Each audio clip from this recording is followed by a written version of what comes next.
Hi, this is Marilyn Hamilton, and I'm delighted to be bringing you the interviews from the Integral City balcony today. I have two esteemed guests that really prove the whole idea of one degree of separation. I have met each of them through a mutual friend, a different mutual friend, but both of whom know each other. So I'm going to be introducing Nish Dubashia, who I know through Peter Mary, and Ben Bowler, who I know through Annemarie Verhoeven. And both Annemarie and Peter were part of the Center for Human Emergence, which is also part of my history. So I'm really delighted to welcome you both today to our balcony for Integral City. And I'm just going to give a very brief introduction to each of you, and then I'm going to ask Nish to guide us through a PowerPoint that he has to share about his work with the diamond model. So I'd say that our common theme today is unity, a world unity. And Nish Dubashia is a British writer and an integral thinker. He has studied under some of the world's finest research mathematicians at the University of Warwick and has been a lifelong student and practitioner of the spiritual traditions. He resides in London, England, and today he's going to explore with us a diamond model that speaks to the world's faith traditions. So in a minute, we'll get lots more information and details, and we'll actually have a screen share for that. And my other guest, Ben Bowler. Ben is the executive director of Unity Earth. And I met him as he facilitated the World Unity Weeks in 2020 and 21, as well as World Peace Week in 2020 in celebration of the 75th anniversary of UN's declarations of world unity and world peace. And Ben lives in Melbourne, Australia. And as many of you know, I live in Findhorn, Scotland. So we're at three very different places in the world, and yet we all have this common interest and calling, I would say, to world unity. So thank you, Nish, and thanks, Ben, for being with me today. Nish, I'd like to turn it over to you. I'm going to share a screen so that you can speak to a PowerPoint that you have put together for the diamond model. And as soon as I get it up on the screen, there you go. Are you able to see that? Yes, I can. Thank you. Great. Well, I'd like to just invite you to walk us through the diamond model and tell us about how you come to appreciate that there is a unity of everything. Thanks, Nish. Thank you very much, Marilyn. So yeah, today I'm going to talk briefly about what I refer to as the diamond model. I became interested in the spiritual traditions very seriously when I was a student. And after a few years, it became quite apparent to me that many of these traditions had some very common themes that they were elaborating in very similar ways, though with very different language and different cultural expressions. And what I try to do, and I've tried to do with the diamond model, is to show what these, one version of what these underlying commonalities are, a universal pattern beneath these different traditions. And so here is the general form of the diamond model, which I will now try to briefly talk through. So the best place to start probably would be from what I refer to as multiplicity, which you can see just 2 levels up from the bottom. Now, what multiplicity refers essentially to our normal daily waking experience of a world, a 3-dimensional world of different things and events that are separated in space and time. This is just our normal world and what we normally call reality. Now, what many of the traditions, particularly in the East, but also, as we'll see, even the Abrahamic traditions using different language, talk about some kind of underlying reality, underlying wholeness that is not immediately apparent to us with our senses and our conceptual thinking, but there's an underlying wholeness that lies beneath this world of multiplicity in which we live. And many of the traditions refer to this wholeness as a deeper reality or a truer reality. Now, when we look around the world, the problems that we see in the world, what I'm suggesting here with the diamond model and I'm drawing on the work of David Bohm here, with whom I discussed this model, and also on the spiritual traditions, is that the problems that we face in the world, many of them can be traced at their root to what I'm referring to here as fragmentation. And fragmentation occurs when the world of multiplicity that we see, the world of diversity that we see, is divorced in our perception and experience of it from the underlying whole. So when we see diversity but without seeing the unity, when we see the parts but without seeing the underlying whole, those parts essentially become fragments, and we descend from multiplicity to fragmentation.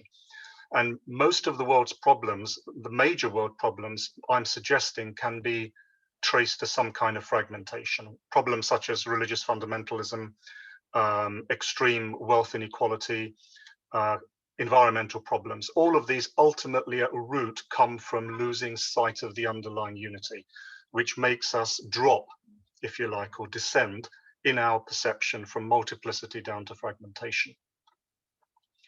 Now, one of the things that the spiritual traditions talk about is, how does this wholeness actually manifest as multiplicity at all? And many of these traditions talk about an intermediate level, which they often refer to as the subtle level, which lies between the whole and the part. And in this subtle level, we see the beginnings of manifestation, the initial archetypes, if you like, the archetypal forms, Platonic forms that later manifest as multiplicity. And there's a primary dualism that takes place here at this subtle level between what I've referred to as the subject and the object. In other words, we start to develop a sense of selfhood, our subject, the observer, the self, and we separate that sense of self from the objective world, what we see as an objective world. And that is a kind of primary dualism, subject versus object, that then proliferates into further distinctions, that then generates this world of multiplicity that we see and that we spend most of our time dwelling in. And going even deeper, the highest pinnacle of some of these spiritual traditions is what they refer to as non-duality, which is perhaps the final insight, or the deepest insight, which is that the whole and multiplicity are not really separate themselves, but that they both form two aspects of an underlying non-dual ground, what David Bohm referred to as the ground.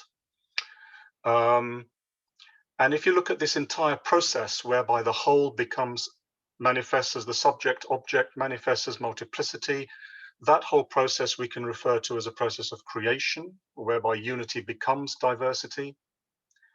And our spiritual process, in part, can be described as a search for recapturing that unity again, a movement from multiplicity back to the whole, which I've referred to here as evolution. So that's a very quick overview of the diamond model, and what we'll now see is how this same pattern repeats itself initially in the work of David Bohm, from whom I was inspired to develop this model, and then in the different traditions, which I will quickly run through. So looking now at the work of David Bohm, here David Bohm referred to this underlying wholeness or unity as the implicate order. And out of that implicate order, he suggested, emerges an explicate order, which is what I've referred to as multiplicity. This is the world of separate things in which we live.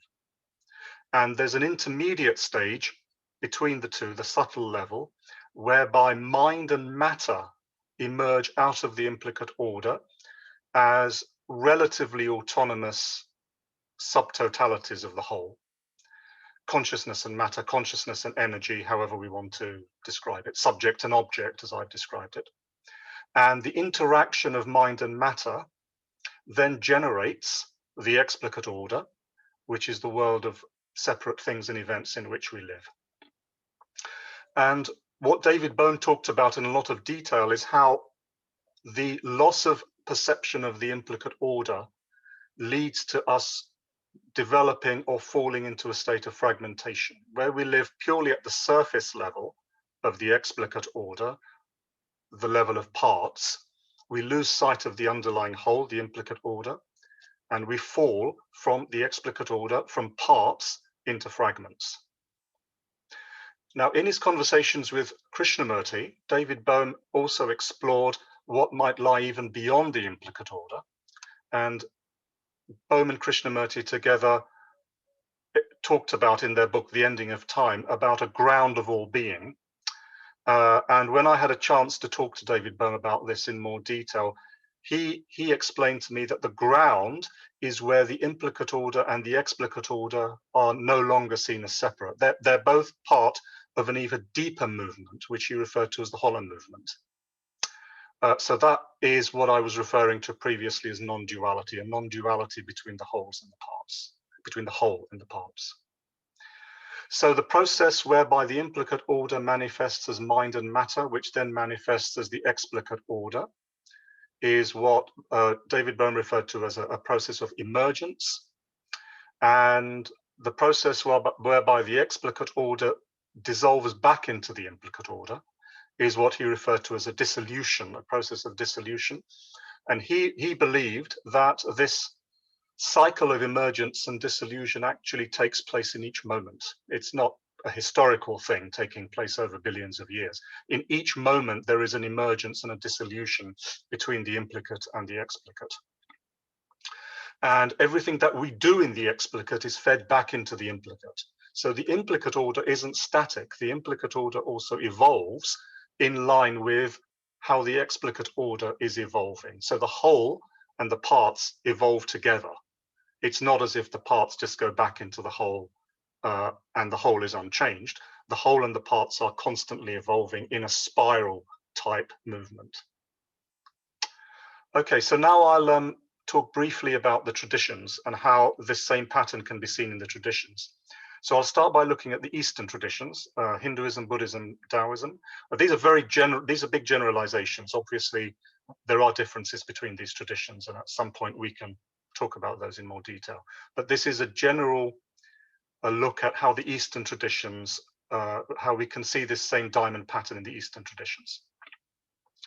So underlying the world of form, we have a formless realm, which Hinduism refers to as Brahman. In Buddhism, we have emptiness.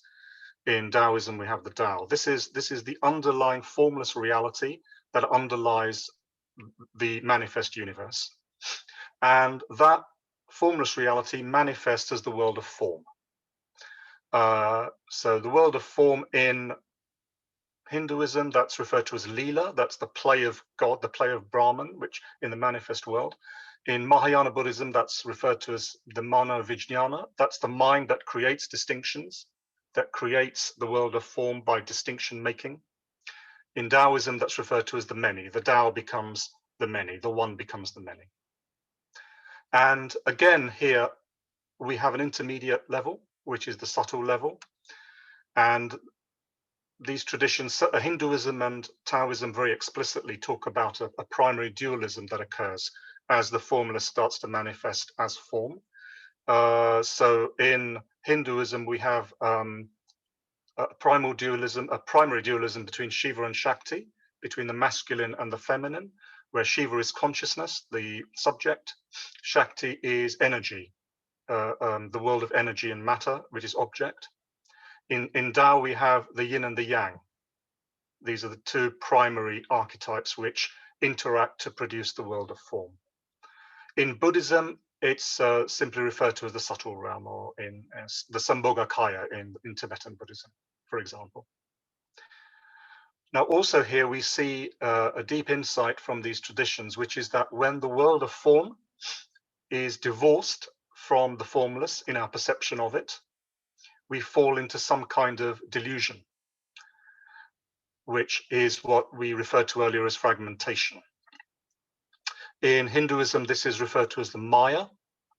We lose sight that the world of form is really a manifestation of Brahman. When we lose sight of that, we fall into what Shankara in Vedanta, for example, called Maya. In Buddhism, the Mano Vijnana becomes the Manas. This is the thinking mind, starts to create more and more distinctions until we fall into a world of suffering. We become attached to the distinctions that we make. That leads to dukkha, which leads to suffering. In Taoism, when the many becomes too many, the many divorces itself from the Tao, and the harmony, the natural harmony of the Tao, moves into a state of disharmony. So we see in these three traditions how form descends into delusion when we lose sight of the underlying formless realm. And at the pinnacle of these traditions, we have the non-dual insight, which is that ultimately the formless and the form are not truly separate themselves. Interestingly, if we do make them radically separate, that itself becomes a fragmentation, a form of delusion. So the final dualism is healed at the level of the non-dual. And here, so in Hinduism, Brahman is the world. Ramana Maharshi, for example, said, Brahman is the world. In Mahayana Buddhism, we have emptiness is form. In Taoism, the Tao and the many are not separate. The Tao becomes the two, becomes the one, becomes the two, becomes the many. But it's all part of the same process. So we see that same non-dual insight underlying this entire movement in these traditions. Again, we have a process whereby the formless becomes form through a process of involution.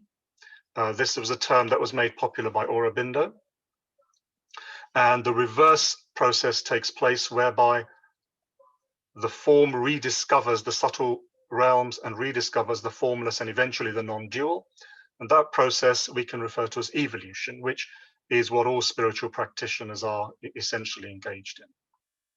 So here again, we can see the diamond model present in the Eastern traditions quite clearly.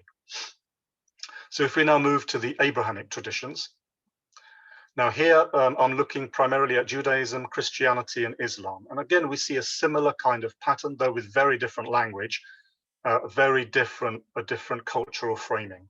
But I think the same underlying pattern is there.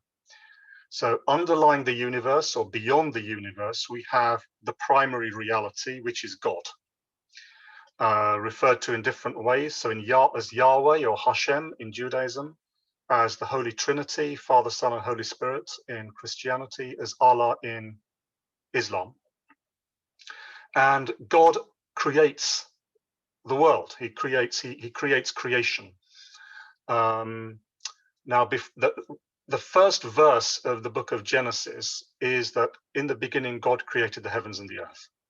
So the first creative activity of God, if you like, is to create these two primary realms, the heavens and the earth, which we can see as metaphors, if you like, for subject and object, or for what in Hinduism was referred to as Shiva and Shakti. It's that same primary dualism that marks the beginning of creation.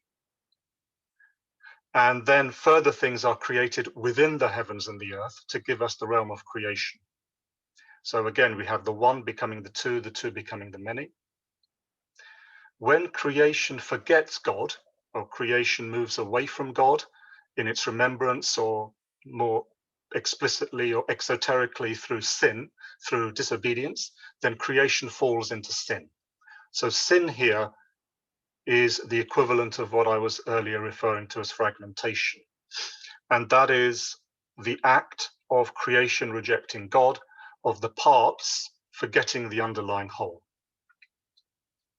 And we have an extra dynamic here, which isn't so explicit in the Eastern traditions, which is that God also reveals himself to creation through a process of revelation, through the Torah, through the incarnation of Christ, through the Quran. We see a direct communication of God into creation, which we can see as a breaking through of the wholeness into the realm of multiplicity. Now, what I referred to earlier as non-dualism in this model, in this framework, would be when God and creation are in perfect harmony with one another. There's no longer an obvious separation. There certainly is no longer a disharmony between God and creation. And this is referred to in these traditions as paradise. And whereas in the Eastern traditions, that non-dualism can be perceived directly now, in the Abrahamic traditions, this is often spoken about as a future event. There will come a time in the future when God and creation will regain their perfect harmony again, which they refer to as paradise. But we can also see that as a metaphor for the perfect harmony that can already be perceived if we perceive that non-dualism between God and creation. That at a deeper level is already and always the case. So again, we see a process of creation whereby God creates the heavens and the earth, which then manifests further as creation. And the process whereby creation rediscovers God and moves itself into an alignment with God, we can refer to in these traditions as salvation. It's the process of individuals, but ultimately creation itself rediscovering its own source and wholeness in God. Okay, so if we move to the next and final slide, which is how this model might apply to atheism and scientific materialism, which is also now essentially a tradition, which has millions of believers or adherents around the world. So at Marilyn's suggestion, I wanted to explore how the diamond model might also apply to an atheistic or scientific materialist belief system. So here we have, if we start with reality, which is 2 levels up from the bottom. So reality is essentially the world as we know it. This is the world that we ordinarily perceive through our senses and we can conceive through reason and rational thinking. To the scientific mind, though, all of reality, all of matter, is ultimately a manifestation of energy. It's energy that underlies matter. E equals mc squared. Anything that has mass, anything in the material world has mass, and mass is ultimately made of energy or is implicitly concealing energy. So there is a pure energy that underlies the whole of reality as we know it. Energy underlies mass, the whole world of mass. And what happens as the universe evolves is that in due course, life evolves, and we see in evolution, there is a development of sentient beings who have agency, which means they are able to act and observe existence. So for example, human consciousness is the most advanced form of agency that we are currently aware of. And this agency acts and observes through a process of observation and interaction with existence, which essentially is a realm of information. So what I previously referred to as subject and object in this worldview is the interaction between agency and existence through a process of observation and interaction. And it's that interaction between agency and existence that gives rise to the experience of reality, which is the world as we know it. Now, to the atheist and scientific mind, there really isn't such a thing as sin or delusion in the sense that the traditions would talk about. But they certainly believe that there is such a thing as ignorance, which is when we believe in ways, in things, or act in ways that conflict with reality. When we don't see reality clearly, and we behave and believe in ways that conflict with what reality is truly telling us, the objective reality they would describe it as, then we fall into ignorance. And the atheist and scientific materialist worldviews would consider, for example, religion or different forms of bigotry, such as racism or sexism, to be forms of ignorance that conflict with the reality. So here it's ignorance that corresponds to what we earlier referred to as fragmentation. And underlying the whole process, pure energy and reality, the whole thing taken as a whole, is simply what the scientist would refer to as the universe or existence. It's everything, the whole process. So again, we have a process whereby energy manifests as reality, which is the process of creation, which began with the Big Bang and continues through a process of ongoing evolution. And then we have a process of destruction, whereby reality will eventually become energy again, the universe will wind down, and everything will go back to a pure state of energy again when this universe comes to an end. So this is how I would see the diamond model manifesting in the atheist worldview. So that's a very quick overview of the diamond model and how it applies to, how I think it applies to these different groups of traditions, and shows an underlying unity of perception and belief behind all these worldviews.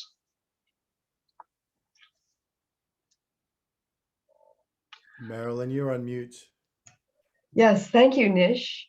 That really brings so much into your diamond model and fleshes it out through many of the world traditions. And Ben, who engages with those traditions deeply and across the world, we were curious how you respond to this capturing in a simplicity, perhaps, on the other side of complexity.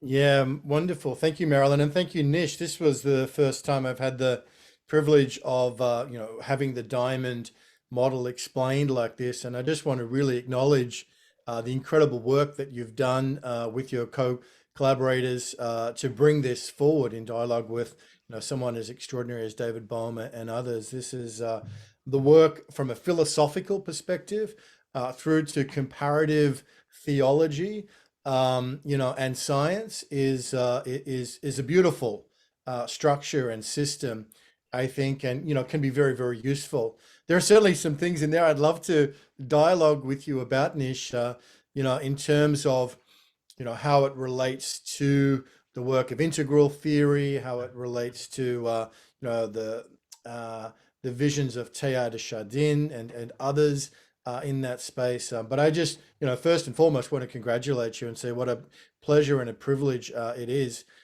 to witness and experience that. So I think Marilyn's already hinted at where my direction will be, which is Unity Earth. We've been working with communities over the last 5 years in particular, but really going back before that, even as many as 10 years, of wanting to build and weave an experience of unity.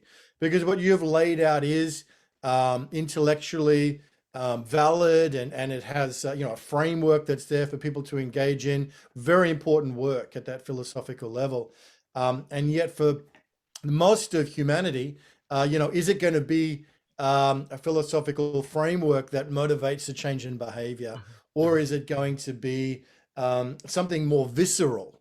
And so in that, our focus had been on direct experience. And we've all had the challenging experience of trying to change someone's opinion, trying to change someone's mind. An example that comes present for me is, here in Australia, like in many parts of the world over the last 20 years, there's been a huge rise in Islamophobia. Let's take that as an example. So you have people in the community forming opinions about a whole vast segment of humanity based on the views that they're getting from certain sources that are reinforced by certain communities. And we've seen this acceleration over the last 5 years in particular of these echo chamber where people are getting their views reinforced about a whole range of subjects now more than ever. I don't need to tell you that the pandemic and everything associated with it is extremely divisive, with very passionate views in every side. There's much more than two sides. There's infinite number of sides to the conversation. But let me just go back to the Islamophobia example. Now, I could argue and present cases and talk about the elevated consciousness of Rumi and Hafiz and the beautiful Sufi poets and the other incredible contributions of Islamic history. But did that really ever change anyone's mind, having that intellectual conversation? So one thing that kind of came to us early on in the process of the emergence of the work that I've been involved in over the last 10, 15 years, we started in Thailand with a program called Monk for a Month. And the next program we did was in Turkey, which was Muslim for a Month. And I'm getting to that power of that direct experience. And so we were fortunate to have incredible partners in Istanbul, who we went on pilgrimage to Konya, to Rumi's mausoleum. But we had in the pioneering group, we had Jews, Muslims, Christians, atheists, agnostics, spiritual but not religious, very, very diverse group, coming and getting that direct firsthand experience. And I guess I'm speaking to the challenge of how do we translate, you know, that unity framework into something which actually impacts and enters into the hearts of men and women and people. So I just to, you know, that example was incredible because we were breaking bread with the Turkish families. We were praying in the mosque. We were having a first-hand direct experience, not getting our information second-hand or third-hand. And we got to witness the transformative impact of that, not just for the guests, but for the hosts who also had their own preconceived ideas, I'm sure, about, you know, Jews and Christians and Westerners and et cetera, et cetera. So this example of coming together was a very profound one. And since then, that was back, you know, 10 years ago or more, Muslim for a month ran for a few years, and it became the Sufi mystic experience. You know, we moved it towards more of a mystical experience. And unfortunately, the group we were running that with was crushed under the political regime in Turkey over these years, and many of them have been scattered, and it's a very tragic situation. But it's so often the way that those that are working for or standing for a higher consciousness or a higher peace or a greater understanding or a more expanded and elevated worldview are undermined and even often persecuted by regimes who's in their vested interest to keep things very circumscribed and in a tribal us versus them modality and mentality. It's a big challenge. So how do we take this elevation of Rumi and St. Francis and Teilhard de Chardin and David Bohm and there's so many of the great mystics, so Teresa of Avila and so many.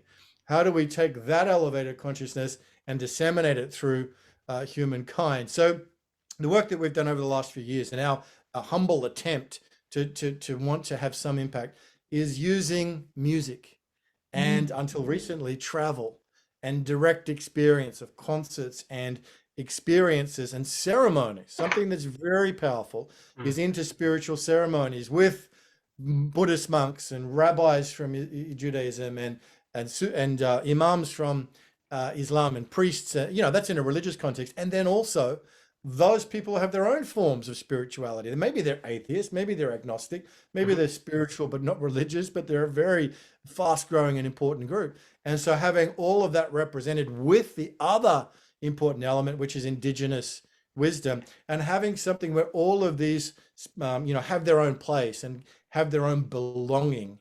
And I think belonging is a really important word for us. So, you know, we take the kind of work, Nish, that you are doing, this deep thinking and incredible frameworks and models, and we can discuss, you know, some interesting theological aspects of the work. But beyond that, even more importantly, it's how do we bring it to the people? How do we bring it into education? How do we bring it into communities, societies, and families so that we can all start to experience the greater unity for which all the great traditions and great philosophers really have laid out that underlying ground, as you have so beautifully expressed here through these different models. So, you know, plaudits to you, applause to you and your work, and, you know, looking forward to an ongoing dialogue of how we manage to get traction for these higher ideas in a world where very often power is concentrated with those who's not in their vested interest. It's not in their motivations to want to communicate and broadcast, you know, the brotherhood of man, the sisterhood of humanity, the unity of the earth. And so that's our challenge and our opportunity before us. Thank you, Ben. That's really bringing a very visceral and experiential perspective into our conversation. And I really, one of the ways I respond, and I'll hand it back to Nish in a second, is one of the ways I was first introduced to David Bohm's work wasn't through an intellectual model, but through Bohmian dialogue. And sitting with people with many different perspectives in circle, in dialogue, and just being able to listen to one another. So that's what I'm curious about, Nish, as you listen to Ben, what comes up to you, who has actually been practicing in more than one faith tradition, and you've had the insight to pull this model together to show a unity of everything. I'm curious how you respond to Ben's comments. Well, thank you. I'll say that I completely agree with everything that Ben is saying there. I think the laying out of the intellectual framework that I did today really is just the first step. That's just laying down the theoretical conviction, if you like, that some kind of unity really does exist.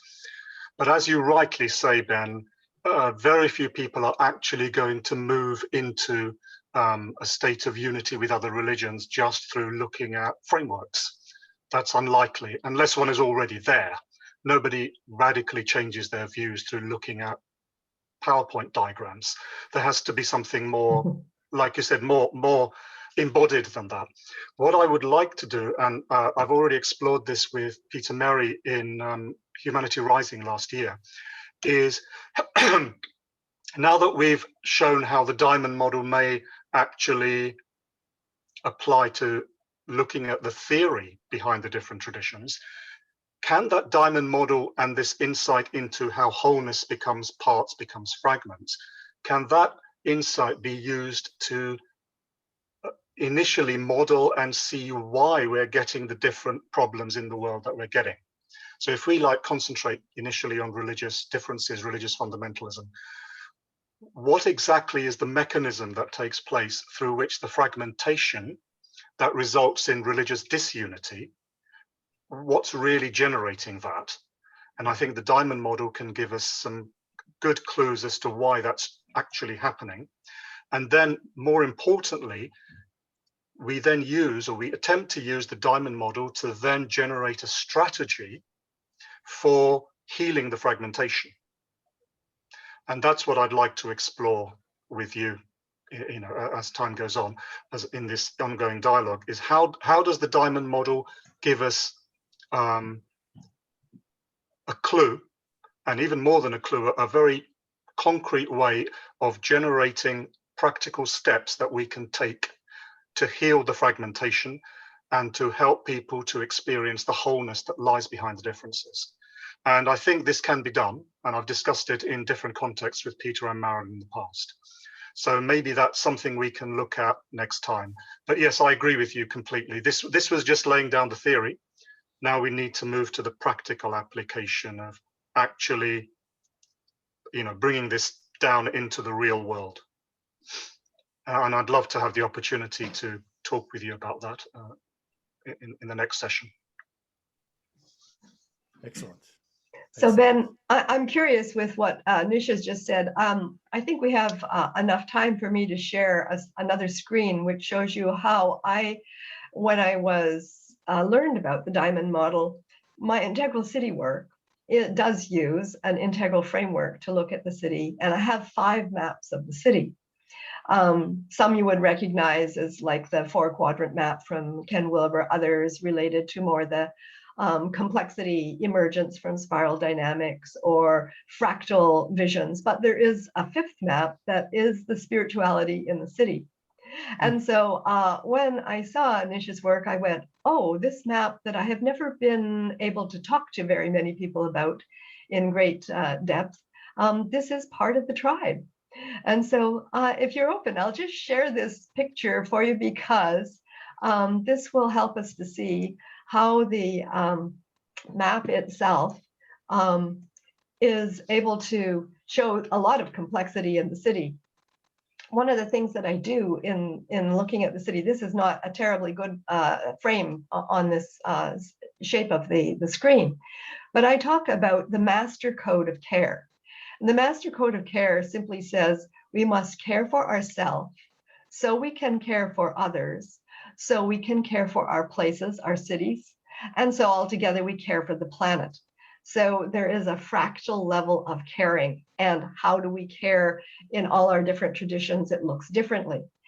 But then I was thinking, if I use this model of you can see the each one of these quadrants, because I have these placed in quadrants even as self, others, place, and planet. So on this side, it's place caring, on this side, place making. I've also tried to contemplate in the city, what does beauty look like? What does goodness look like? What does truth look like? And what does what I call the reflective organ system, Gaia's reflective organ system of cities? And so in each one of them, I was able to find this, this pattern that Nish has drawn for us, starting with love as the ground of being. That was always the way that I saw it. And then the unity for me was source.